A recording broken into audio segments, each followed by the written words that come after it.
So hi everyone, leo tunaendelea na part 2 ya somo la jana. Tuliongelea kwa fupi lakini leo tutaongelea kwa urefu zaidi. Lakini pia nitakuletea na steps 8 ambazo zinaweza kutusaidia kufanya hisia zisikucontrol ama emotions zisikucontrol, ila wewe ndio uweze kufanyaje kuzicontrol. Sawa? Tukijikumbusha kidogo kuhusiana na emotion, tuseme emotion ni automatic response. Kuna watu wasema I'm emotional. So that's a automatic response. Okay? I'm emotional machozi. Okay?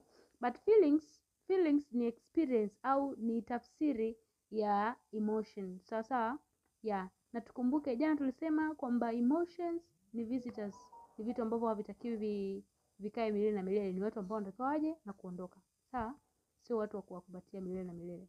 Kwa mfano, umepata msiba, hauwezi kukaa siku zote unakumbuka kwamba umefiwa. Kuna vitu vingine lazima ufanyaje? Viendelee. So, kuna vitu kama 8 hapa tumevianalyze ambavyo hivi ukivifuata ni vitu ambavyo vinatokea unconscious, yani vitatokea automatically. Utajikuta tu umevifuata iwapo utavipractice taratibu ama kwa hivyo. So, there are like 8 steps to overcome au ambazo zinaweza kutusaidia to manage emotion au zitusaidie emotions zikiondoka. Tumesema ni wageni, zikiondoka basi zisituache na permanent nini?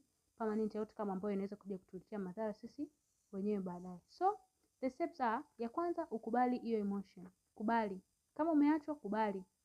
Umepata msiba, kubali. Accept it. Yani kubali kwamba hiki ninachokipitia ndio sawa. Ninampenda mtu sawa. Nina huzuni, ndio nina huzuni. Yani ukubali hiyo emotion kwamba sasa hivi najisikia hivi. Sawa sawa? Yeah. Lakini step ya pili, unatakiwa uname your feeling. Kwa mfano, ujue hiyo feeling ni feeling gani.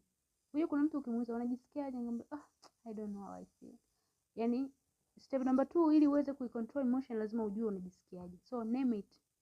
Kaa tafakari, name it. Kama ni sadness, ujue ni sadness. Kama ni love, ujue ni love.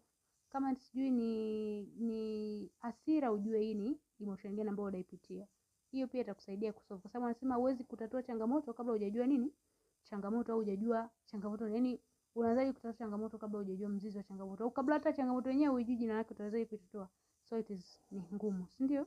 Namba 3, separate feelings from uhalisia. Kuna mtu mwingine amefiwa labda na mpenzi wake au na rafiki yake wa karibu ambaye anampenda sana, kwa hiyo hataki kukubaliana na uhalisia.